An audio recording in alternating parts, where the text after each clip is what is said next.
Di sini kita mau membicarakan atau mengulas tentang merpati Jawa Sungut, merpati yang melegenda di tanah Jawa, khususnya Yogyakarta dan sekitarnya.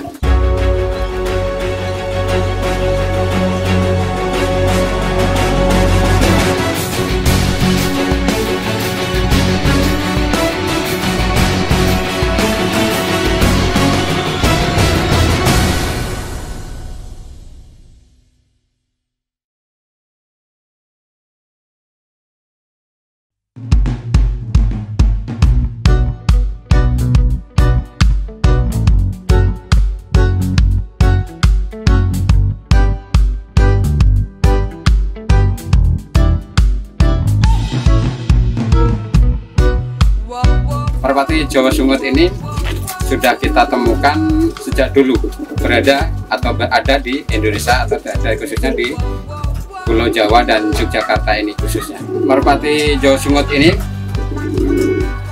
awal mula pernah dipakai juga sebagai media telesandi atau pengirim berita di Kesultanan Yogyakarta atau Keraton Yogyakarta, di mana dia waktu itu abdi dalam keluar wilayah atau di pelosok desa atau di pelosok pedalaman wilayah, dia mengirimkan berita itu menggunakan merpati, yaitu merpati Jawa Sungut yang kakinya dikasih tanda, kemudian di situ ada suratnya untuk mengirimkan berita ke keraton bahwa di suatu wilayah itu sedang terjadi mungkin masih pagebluk penyakit, mungkin ada semacam peristiwa besar yang harus segera ditangani oleh kerajaan, atau mungkin bahkan mengirimkan berita bahwa di suatu wilayah atau suatu tempat ada aktivitas pergerakan yang akan mengancam keselamatan keraton atau semacam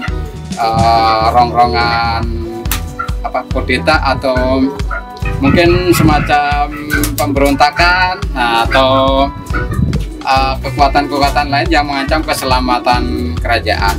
Jadi abdi dalam mengirimkan berita ke sana, merpati diterbangkan malam. Kenapa dipilih merpati Jawa Sungut? Karena merpati Jawa Sungut ini punya kelebihan. Yang pertama adalah hominya kuat atau pomahnya, kalau bahasa Jawanya pomahnya itu dia kuat, insting ke rumahnya itu kan kuat banget. Jadi di mana dia dilahirkan, di mana dia bisa dibesarkan, di mana dia ngawang, mendeteksi semua wilayahnya, dia nanti akan kembali lagi ke kandangnya, di mana dia dibesarkan dan di mana dia mendeteksi, memetakan wilayah. Kemudian itu yang pertama. Kemudian yang kedua, dia punya kemampuan terbang malam. Jadi di matanya itu merah legam atau merah kental, itu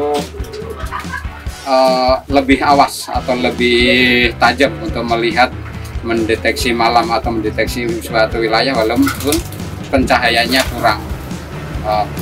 Memang terkenal untuk mata merah ini di kalangan para pencinta merpati, itu adalah punya kemampuan lebih. Biasanya kalau merpati dulu kita tomprang sore atau sampai kemalaman, itu biasanya pakai yang matanya merah biar dia kalau kemalaman masih bisa pulang. Yang ketiga adalah berwarna hitam atau dia lebih samun atau lebih samar, kalau bahasa Indonesianya lebih samar di kegelapan malam. Jadi tidak mudah dibegal, tidak mudah dipanah oleh pihak-pihak lain, atau mudah dijaring, tidak mudah ditangkap oleh pihak-pihak yang di luar kepentingan kerajaan, jadi di luar kepentingan keraton.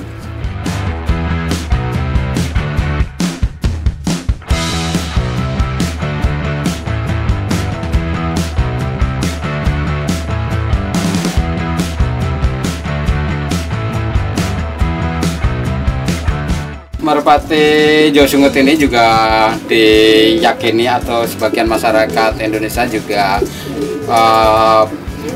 percaya bahwa warna dari merpati Jawa Sungut ataupun karakter Jawa Sungut ini merupakan sebuah burung tolak bala, di mana pemeliharanya akan terhindar dari tenung, santet, atau kiriman-kiriman mistik yang lainnya.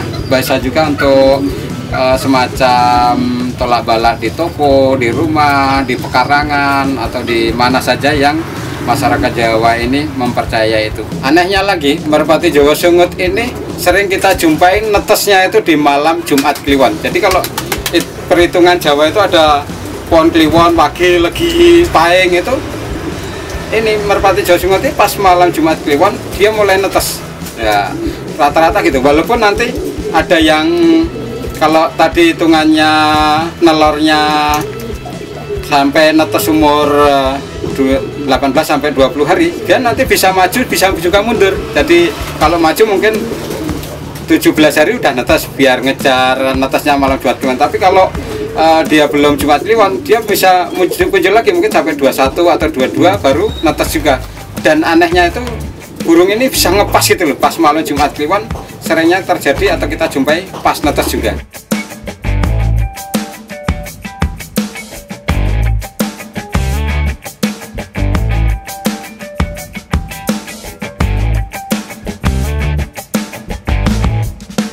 Kenapa merpati Jawa Sungut ini tidak tren, tidak setenar merpati pos, walaupun dia punya booming yang kuat. Kalau bisa dibilang yang terah-terah lawas itu bisa sekuat merpati pos juga. Nah, karena dia itu punya kelemahan. Salah satunya adalah sistem terbangnya memang untuk racing, untuk terbang jarak jauh atau terbang cepat, dia memang kurang cepat. Dia masih terbangnya agak lambat dan masih kalah cepat lah sama merpati pos yang dikembangkan saat ini. Dan satu lagi, kita bangsa Indonesia dan khususnya masyarakat Indonesia ini lebih cenderung dengan yang produk-produk impor. Jadi untuk yang pengembangan semaksimal mungkin merpati Jawa Sungut ini tidak kita kembangkan semaksimal mungkin. Selective breedingnya kurang. Jadi mengembangkan indukan-indukan yang berkualitas, yang benar-benar pengen diterbangkan malam, itu kita tidak ada greget waktu itu ke sana. Justru malah baru ketika tren-tren saat ini aja kita mulai serius kembali lagi mengembangkan merpati Jawa Sungut. Nah, jadi kita kalau dibandingkan merpati pos, kita itu sekarang baru setar untuk mengembalikan ras murninya Jawa Sungut.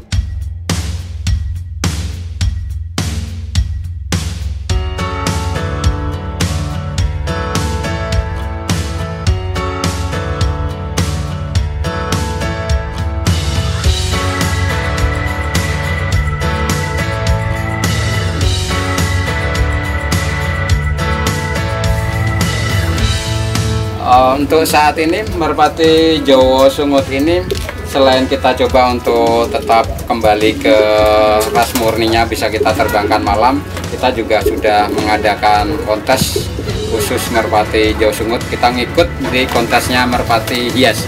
Jadi di sana untuk ras lokal atau merpati endemik Indonesia kita ikutkan kontes. Jadi merpati ini selain katuranggan posturnya bagus, selain juga bisa mampu terbang malam, tapi juga postur-posturnya biar enak dipandang, enak dilihat, juga kita ikutkan kontes seperti apa yang kita inginkan atau seperti apa yang menarik di kontes itu. Jadi nanti dari ke ujung paruh sampai ujung kuku bawah itu ada nilainya sendiri. Kita mengacu pada ras murni yang pernah ada. Jadi kita spek-spek yang kita tulis di situ, yang kita inginkan seperti itu kita mengacu burung merpati Jawa Sungut ras lama yang sudah pernah ada.